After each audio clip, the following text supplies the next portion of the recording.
So, guys, meron na pong naluto.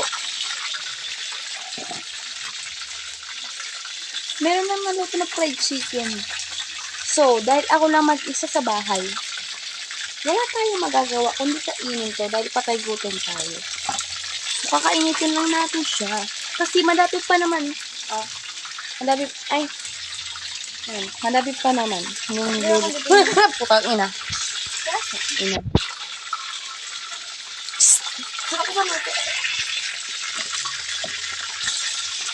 Kakain tayo, guys.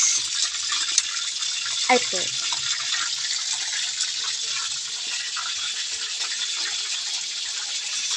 Umainit!